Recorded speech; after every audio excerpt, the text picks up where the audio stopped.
অভিলাষী আমি, অভিমানী তুমি। হাজারো স্বপ্ন নিয়ে সবকিছু ভুলে গিয়ে কদিন আগেই যে আন্তর্জাতিক ক্রিকেট থেকে অবসর নিলেন। বুকে যন্ত্রণা নিয়ে কি আকাশে অসময়ে উড়াল দিতে চেয়েছিলেন তামিম ইকবাল খান? কিন্তু আল্লাহ রব্বুল আলামিন যে লিখে রেখেছেন সব।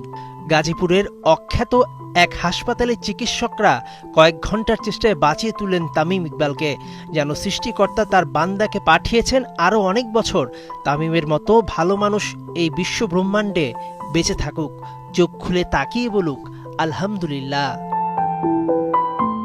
তামিমের অলৌকিকভাবে বেঁচে ফেরার খবরটি তোলপাড় তুলেছে বিশ্বজুড়ে। এশিয়া থেকে ইউরোপ, বিশ্বের সব বড় বড় গণমাধ্যমে জায়গা পেয়েছে বাংলাদেশের ড্যাশিং ওপেনারের হার্ট অ্যাটাকের খবরটি। মধ্যপ্রাচ্যের নিউজ জায়ান্ট আল জাজিরার শিরোনাম, Bangladesh x captain Tamim Iqbal suffers heart attack during DPL match. Savar থেকে গাজীপুরে গিয়ে কিভাবে জমের দুয়ার থেকে ফিরলেন তা বিস্তারিত লিখেছে গণমাধ্যমটি। তামিমের হার্টের ডাবল ব্লকের খবরটি ফ্রন্ট পেজে দিয়েছে ব্রিটিশ গণমাধ্যম বিবিসি।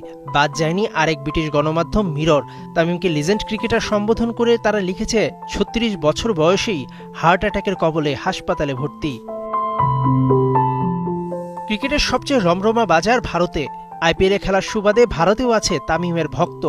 দেশটির এনডিটিভি, আনন্দবাজার পত্রিকা সহ প্রায় সব শীর্ষ গণমাধ্যম ফলাও করে প্রচার করেছে তামিমের নিউজটি। এমন তারকার সুস্থতা কামনা করেছে গোটা ভারত।